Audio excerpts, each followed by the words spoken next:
बेटियों को बेटों को। एक मर्तबा का वाकया है, 5-7 बहनें थी, 5-7 बहनें थे। उनको रिश्ते नहीं आ रहे थे। जैसे आजकल माहौल है, गरीब को कोई नहीं पूछ रहा है। दीनदार लोग भी ना सिर्फ जलसे में कहते हैं हजरत तकरीर करना। हजरत की तकरीर पे कौन अमल कर रहा है? दीनदार लोगों के यहाँ भी जब बड़े घर देखे जाते थे, कहते आपने तो कहा था, तकरीर तो आप ही ने करवाई थी ना मौलाना से। अब आप जब वो मालदार घराना, क्या करूं हजरत, मेरी बीवी नहीं मान रही।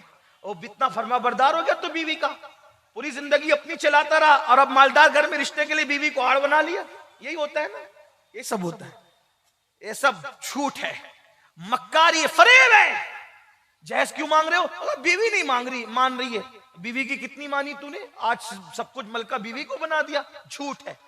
घर की शादियों में गलत रस्में करते हो, औरतें नहीं मान रही घर की, तो औरतों की पूरी जिंदगी तुम मनवाते रहे और आज शादी के मौके पे इतने बेबस हो गए। इसका मतलब आदमी एक दूसरे के पीछे छुपता है, झूठ बोलता है इंसान। अल्लाह का खौफ जा रहा है दिलों से। वो सोचता ही नहीं कि अल्लाह देख रहा है, मुझे मरना भी, अल्लाह को जवाब भी देना है। बहरहाल तो कई बहनें थी। बड़ी बहन ने देखा कि किसी बहन को ना मुझे रिश्ता आता ना मेरी बहनों को आता है, बड़ी खूबसूरत। बाप को कैंसर का मर्ज हो गया, माँ बीमार रहती है। सोचा या अल्लाह, बाप को कैंसर हो गया, माँ बीमार रहती है, कोई हमारी मदद नहीं करता, कोई हमारी इमदाद नहीं करता। चलो एक काम करते हैं, बाजार हुस्न में रात को औरतें अपना जिस्म बेचती हैं, तो हम भी चुपके से जा करके अपनी आबरू को बेचा है। उसने बुर्का पहना और जहां औरतें अपने जिस्म की नुमाइश करके अपनी आबरू को सौदा करती थी, वहां जाके बैठ गई। गरीब की बेटी थी, उसके पास मेकअप करने का कोई सामान भी नहीं था, लेकिन इतनी खूबसूरत थी, क्योंकि अल्लाह के यहां हुस्न देने के लिए अमीर और गरीब का फर्क नहीं होता। अल्लाह जिसके घर चाहता है खूबसूरत बच्चे पैदा कर देता है। बहुत मालदार ऐसे जिनके घर में उतने खूबसूरत नहीं होते जितने गरीबों के यहाँ होते। कभी अमीरों को मालदार खूबसूरत बच्चे देते, कभी गरीबों को उसकी अता है। बहुत खूबसूरत बेटी थी, गरीब बाप के घर में पैदा हो गई और बाप बीमार रहता है, कैंसर का मरीज है, माँ बीमार रहती है, दवा को पैसे नहीं, लोग मदद नहीं करते, इमदाद नहीं करते। हाँ, हमारी कौम की भी कई बच्चियां लॉजों में आबरू बेचती होगी, क्योंकि तुम लोग हो, तुम लोग, हाँ तुम लोग, कि तुम लोग पीर की चादर, पीर के मजार पर 1 लाख की चादर तो चढ़ा सकते हो, लेकिन 500 की चादर किसी गरीब के सर पे दुपट्टे की शक्ल में नहीं डाल सकते। और ये तकरीरें जब कोई करके जाता है तो तुम उसे गालियां देते हो। वह भी आ गया था और दिन का मजाक उड़ाने वाला आ गया था। मैं कहता हूं हम चादरों का मजाक उड़ाने वाले नहीं हैं, लेकिन चादर की 1 लाख की जरूरत हमारे पीर को नहीं है, गरीब की बेटी को है। मैं ये नहीं कहना चादर ना चढ़ाओ, लोग हमें गालियां देते रहे, लेकिन अल्लाह की अदालत में उन्हें भी खड़े होना है, अल्लाह की अदालत में हम भी खड़े होंगे। हम अपनी जिम्मेदारी पूरी किए जा रहे हैं। पीर के मजार पर 1 लाख की चादर की बजाय 500 की चादर चढ़ा दे और वो रकम बचाकर किसी गरीब को सुहागन बना दे अपने पीर के इसाले सवाब के लिए। क्यों? अगर मेरा पीर जन्नती है तो मेरे पीर को 1 लाख की चादर की जरूरत नहीं, जन्नत की चादर तो उसको उड़ा दी गई है। हाँ, लेकिन तुम नहीं करोगे, मुझे मालूम है, इसलिए कि तुम मुफ्त की जन्नत लेना चाहते हो। निकलो, असल दीन को पहचानो। हाँ, तुम ये जरूर करते हो, उर्स पर कव्वाल और कव्वालन को बुलाओगे तो हजारों लुटा दोगे उन जालिमों पर, लेकिन अगर वही स्कूल की फीस के लिए तुम्हें कोई मांगने के लिए आए तो तुम्हें मौत आती है, मौत। स्कूल की फीस देने में भी सवाब मिलेगा। कैसे स्कूल की फीस दे किसी गरीब की? कव्वाल और कव्वालनों पर 35-35 हजार तुम्हारा एक सेटिया लुटा देता है। और उसकी महफिल में पीर के नाम पर गरीब की अगर फीस भर देते, एक गरीब को पढ़ाने की जिम्मेदारी ले लो, उसकी 7 नस्लें सुधर जाएगी। आप कहते हो स्कूल की फीस भरने में भी मौलाना सवाब है। अरे नादान, जब चिड़िया और कुत्ते को पानी पिलाने पे सवाब मिल सकता है तो किसी मुसलमान के बच्चे को पढ़ाने पे सवाब क्यों नहीं मिल सकता? मरने के बाद लोगों को कांधा देने की बजाय जीते जी कांधा देने की कोशिश करो। ऐसा मत करो, असल दीन सीखो। बताओ, हम अपने मजहब में कव्वाल और कव्वालन के मुकाबले का कोई तसव्वुर है?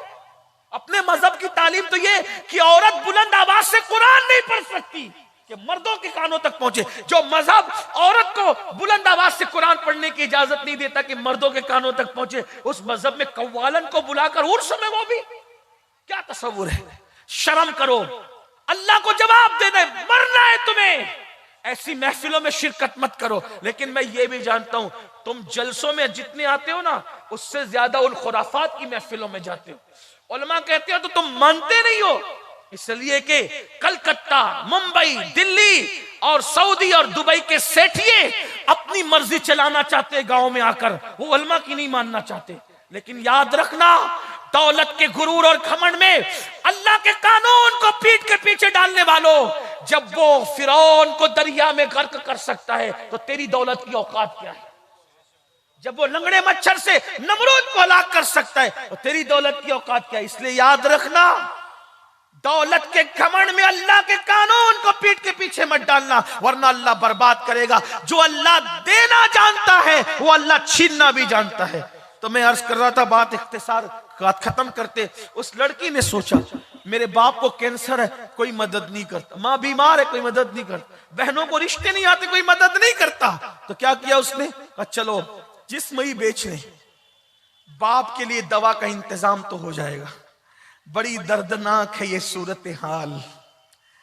गरीब के पास तो आबरू और गैरत ही होती है, अगर वो भी बिक जाए तो फिर गरीब के पास रह क्या जाता है ना। मेरे आका ने गरीबों से बहुत मोहब्बत की। आज हमारे दिलों में गरीबों के लिए कोई मोहब्बत नहीं।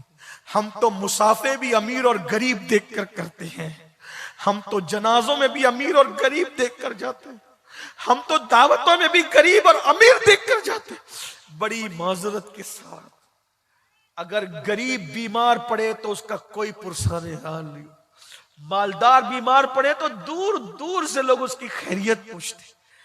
याद रखो मुसलमानों, मेरे नबी अमीर और गरीब का फर्क मिटाने आए थे। सरकार गौसे पाक ने अल्लाह से अर्ज किया, मौला मैं तुझे कहां ढूंढूं? तो इल्हाम होता है, अब्दुल कादिर तू मुझे गरीबों में तलाश कर, तू मुझे वहीं पे पाले। आज हमने क्या किया, बड़ी माजरत के साथ दीन को बांट दिया अमीर और गरीबों में। हमारा मजहब अमीर गरीब की तकसीम का नाम नहीं, हमारा मजहब तो सिर्फ इंसान, इंसान और इंसान के लिए। हमारा मजहब तो मोहब्बत देने में मुसलमान और काफिर की भी बात नहीं करता। जो इंसान है इस्लाम उसको प्यार देता। ख्वाजा अबुल हसन खरकानी फरमाते हैं कि इस्लाम तो भूखे को खाना खिलाने की बात करता है, मुसलमान को नहीं, सिर्फ जो भूखा मिले खाना खिला। ये अपना मजहब, ये अपना मजहब है। एक मर्तबा इब्राहिम अलैहिस्सलाम के पास एक आतिश परस्त मजूसी आया, उसने कहा मुझे खाना चाहिए। कहा तेरा मजहब का मजूसी हूं? कहा जा नहीं खिलाता। अल्लाह ने फौरन वही फरमाई, इब्राहिम तूने खाना नहीं खिलाया। मौला वो मजूसी था, काफिर था, मेरा बंदा तो था ना इब्राहिम, मेरी मखलूक तो था ना, इतने बरसों से मैं खिला रहा हूं, तूने एक वक्त का नहीं खिलाया। हजरत इब्राहिम अलैहिस्सलाम उठे, उस मजूसी काफिर के पीछे दौड़े, बुला कर चल इधर रखा। कहा अब क्यों आए हो? कहा अल्लाह ने मुझ पे वही की, मेरा बंदा तो है ना, काफिर है मगर मेरा बंदा है, तूने खाना क्यों नहीं खिलाया? तो मजूसी ने कहा कि जो मेरा अल्लाह मेरा इतना ख्याल करता है, फिर मैं उसकी बगावत क्यों करूं, कलमा पढ़ा इस्लाम में दाखिल कर। भाइयों ये अपना मजहब है, लेकिन हम तो मुसलमान को प्यार नहीं दे रहे, दूसरों को क्या प्यार दोगे? हाँ, जो इस्लामी हुदूद है वो है, अपनी जगह है, लेकिन प्यार खाना खिलाना, प्यार देना, अखलाक से पेश आना, इसमें हुजूर अलैहिस्सलाम ने मजहब में भी कोई तफरीक नहीं फरमाई। कुत्तों को पानी पिलाने पे भी जन्नत मिली, चिड़ियों की जान बचाने पे भी जन्नत मिली, रास्ते से तकलीफ देने वाली चीज हटाने पे भी जन्नत मिली। कहां हो मुसलमानों? अपने मजहब को पढ़ो, रसूमात के इर्द गिर्द सिर्फ मत फिरो, दीन पढ़ो, उलमा से दीन सीखो। तो वो लड़की ने सोचा बाप की बीमारी है, कोई मदद ही नहीं करता, कोई इमदाद ही नहीं करता। क्या किया, बुर्का ओढ़ कर गई और बाजार हुस्न में बैठ गई। पूरे बाजार हुस्न में सबसे खूबसूरत वही लड़की थी, लेकिन खुदा का करना, अल्लाह की शान, जो आता उसके करीब आता तो ऐसा लगता कि कुदरती तौर पे उसकी नजर झुक जाती और आगे बढ़ जाती। ये देखती रहती कि अब आकर कोई सौदा करेगा, और अब आकर, क्योंकि अभी तक उसने कभी आबरू बेची नहीं थी, पहला इत्तेफाक था, सूबे इत्तेफाक, गुर्बत लाई थी आबरू बेचने के लिए। लेकिन जैसे कोई आता उसकी नजर झुक जाती, देखता ही नहीं उसको, आगे बढ़ जाता, देखता ही नहीं आगे बढ़ जाता। शाम से लेकर रात तक, आधी रात तक बाजार हुस्न सजा रहा। हर आने वाला अय्याश आया और अपनी पसंद की एक एक उठा ले गया, लेकिन इसको कोई ना ले गया। फूट फूट के रोई, और जाहिरी नाकामी पर और हकीकत में कामयाबी पर फूट फूट के रोई। बाप की बीमारी के इलाज के लिए आबरू बेचने आई थी, सो वो भी ना बिकी। मुझसे कम हसीन औरतों को लोग ले गए, लेकिन मुझे देखा तक नहीं। आधी रात हो रही थी, बल्कि आधी रात भी गुजर चुकी थी। घर में हंगामा था। माँ अपनी बेटियों से पूछ रही थी, तेरी बहन कहाँ है? बाप बेहोश हो रहा था, तेरी बहन कहाँ है, बताओ कहाँ है? कोई जवाब नहीं दे रहा था। आधी रात के बाद दरवाजे पे दस्तक हुई। बाप का कलेजा कांप गया। माँ के हाथों पर कपकपी तारी हुई। बहनों ने दरवाजा खोला तो आई, और आकर के जैसे ही बाप से लिपटी, बाप ने कहा, कम नसीब, कहां चली गई थी? आधी रात तक तू गायब कहां थी? कहां चली गई थी? तू गई कहां थी? जल्दी बता। तो बेटी ने बाप से फूट फूट कर रोते हुए कहा, अब्बू जरूर बताऊंगी, लेकिन पहले मुझे माफ कर दो अब्बू, फिर बताऊंगी। कहा बता कहां गई थी?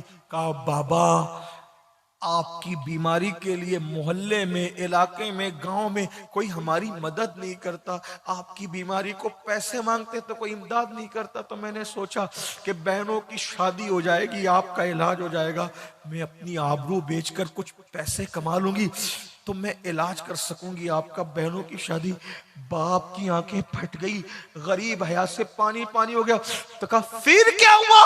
कहा बाबा फिर क्या हुआ? गई तो थी बाजार हुस्न में अपने आबरू का सौदा करने। बाप ने कलेजा पकड़ा, हाय अल्लाह। लेकिन बाबा, आपकी बेटी के करीब जो भी आता नजरें झुकाकर चला जाता। किसी ने मेरी आबरू का सौदा न किया। बाप की जान में जाने, अल्लाह तेरा शुक्र है। जैसे अल्लाह का शुक्र अदा किया तो कहा, बेटी अल्लाह की कसम तू सच बोल रही है, तू आधी रात तक बैठी ना, इंशाअल्लाह अगर जिंदगी भर भी बैठती तो कोई तुझे ताक कर न देखता, तेरी आबरू का सौदा न करता। तो बेटी ने कहा, अब्बा आपको इतना यकीन कैसे है? कोई मेरी तरफ ताक कर न देखता, मेरी आबरू का सौदा न करता। तो बाप ने कहा, मुझे नबी के फरमान पे यकीन है। अल्लाह के रसूल ने फरमाया, कमा तदीन तुदान, तुम जैसा करोगे तुम्हारे साथ वैसे ही किया जाएगा। बेटी, जब तेरे बाप ने किसी औरत पर गलत नजर नहीं डाली तो मेरी बेटी पर कोई गलत नजर कैसे डाल सकता है? तेरे बाप ने जब भी किसी को देखा तकद्दुस की निगाह से देखा। तो मेरे आका अलैहिस्सलाम के दीवानों, याद रखो, बदलो, मोहब्बतें आम करो, जहश की लानत खत्म करो, आपस के इख्तिलाफात खत्म करो। हाँ, मगर याद रखना, मोहब्बत उसी से होगी जो मेरे आका से मोहब्बत करे। जो आका की गुस्ताखी करे, फिर उसके लिए हमारा तो मामला यही है कि नबी से जो हो बेगाना। ताजुश शरिया मसलक बयान कर रहे, उन्हीं के नाम की कॉन्फ्रेंस है। नबी से जो हो बेगाना उसे दिल से जुदा कर दे, पिदर मादर बिरादर जानो माल उन पर फिदा कर दे।